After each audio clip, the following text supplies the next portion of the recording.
اگر ہم خدا کے عشق کے ایک قطرے پر قناعت کر لیں اور صبر کر لیں تو وہ صبر، وہ خدا کا عشق ہمیں ایک بہت قیمتی موتی بنا سکتا ہے۔ آگے بڑھتا ہوں۔ جس کا جامع عشق کی وجہ سے چاک ہو گیا، وہ حرص اور عیب سے بالکل پاک ہو گیا۔ مطلب جس کا دل اللہ کے عشق سے بھر گیا، اس کے اندر سے لالچ اور عیب وہ خود بخود ہی ختم ہو جائیں گے اور وہ ان چیزوں سے بالکل پاک ہو جائے گا۔ مولانا روم رحمۃ اللہ علیہ فرماتے ہیں، خوش رہ ہمارے اچھے جنون والے عشق، اے ہمارے تمام بیماریوں کے طبیب، اے ہمارے تکبر اور عزت طلبی کی بیماریوں کی دوا، تو ہمارا افلاطون اور جالینوس ہے۔ جنون عشق سے بڑھ کر روحانی بیماریوں کا کوئی معالج نہیں ہے۔ مطلب انسان کی جتنی بھی روحانی بیماریاں ہیں، ایسی بیماریاں جن کا تعلق انسان کی روح سے ہے، ان کا علاج خدا کے عشق کے علاوہ اور کوئی بھی نہیں ہے۔ روحانی بیماریوں میں دل کی بے سکونی ایک مثال ہے، اور اس بیماری کا علاج خدا کے عشق کے علاوہ اور کوئی بھی نہیں ہے۔ آگے بڑھتا ہوں۔ خاکی جسم عشق کی وجہ سے آسمانوں پر جا پہنچا، جیسے حضرت عیسیٰ علیہ السلام اور رسول اکرم صلی اللہ علیہ وآلہ وسلم کا، اور پہاڑ ناچنے لگا جیسے طور پر زلزلہ آ گیا، اور معراج پر جاتے ہوئے چٹان سے سفر شروع کر دیا۔ اے عاشق، عشق طور کی جان بن گیا، طور مست ہو گیا اور موسیٰ علیہ السلام بے ہوش ہو کر گرے۔ زیر و بم میں ایک راز چھپا ہوا ہے، اگر میں اس راز کو بیان کر دوں تو دنیا درہم برہم ہو جائے۔ بانسری جو کچھ کہتی ہے، اگر میں بیان کر دوں تو دنیا تباہ ہو جائے۔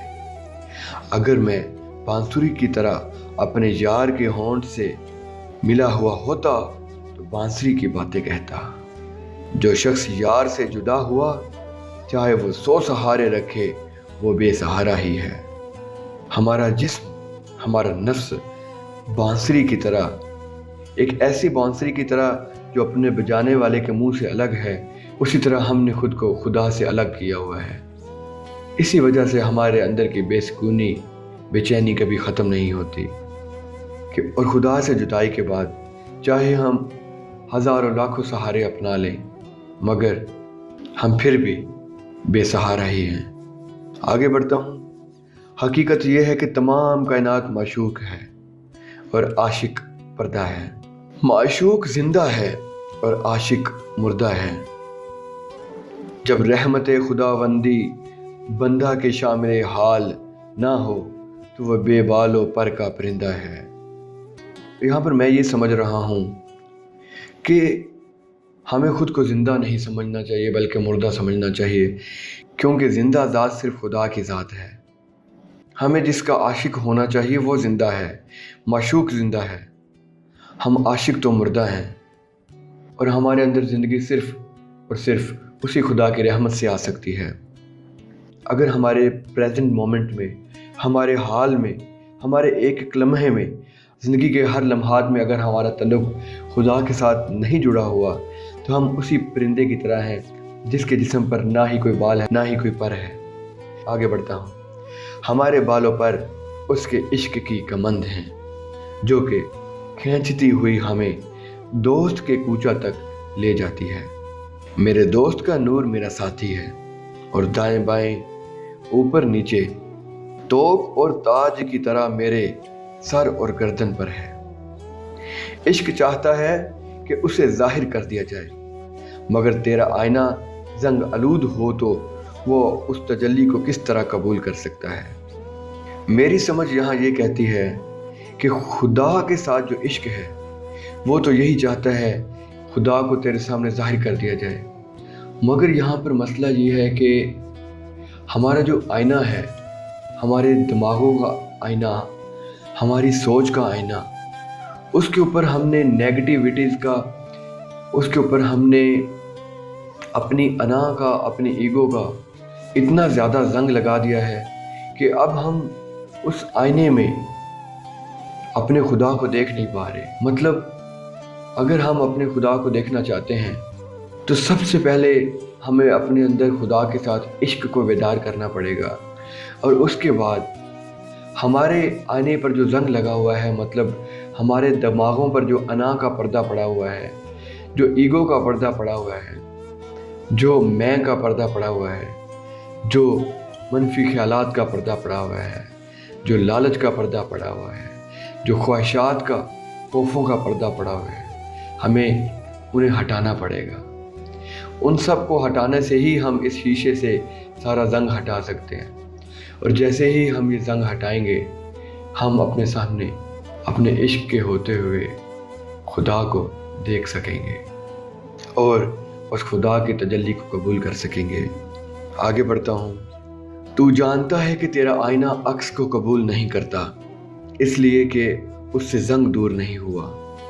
وہ آئینہ جو زنگ اور میل سے دور ہے وہ خدا کے نور کے آفتاب کی شعاؤں سے بھرا ہوا ہے۔ جا اس کے رخ کو زنگ سے صاف کر۔ یہاں پر مولانا روم رحمۃ اللہ علیہ طریقہ کار بتا رہے ہیں کہ آپ کس طریقے سے خدا کی تجلی کو قبول کر سکتے ہیں۔ وہ کہتے ہیں جا اس کے رخ کو زنگ سے صاف کر، پھر حقیقت کو دل کے کان سے سن۔ مطلب اگر آپ حقیقت کو سننا چاہ رہے ہیں، آپ اپنے ظاہری کانوں سے حقیقت کو نہیں سن سکتے، آپ کو اپنے اندر جانا ہوگا، اپنے دل کے کانوں سے حقیقت کو سننا ہوگا۔ تو وہ کہتے ہیں جا اس رخ کو زنگ سے صاف کر، پھر حقیقت کو دل کے کان سے سن، تاکہ تو پانی اور مٹی کے خول سے باہر آ جائے۔ مطلب پانی اور مٹی کے خول سے باہر آنے کے لیے ہمیں اپنے دل کے کانوں سے سننا ہوگا، اپنے دماغوں کے شیشے سے، اپنے دماغوں کے آئینے سے زنگ کو ہٹانا ہوگا، پھر جا کے ہم اس مٹی اور پانی کے خول سے باہر آ سکتے ہیں، اور اس مٹی اور پانی کے خول سے مراد ہمارا جسم ہے۔ اور یہاں پر مولانا روم رحمۃ اللہ علیہ یہ کہتے ہوئے اپنی بات ختم کرتے ہیں، روح کو راستہ دو اور شوق سے راستے پر چلو۔ ابھی کے لیے صرف اتنا ہی، ملتے ہیں اگلی ویڈیو میں۔ اللہ حافظ۔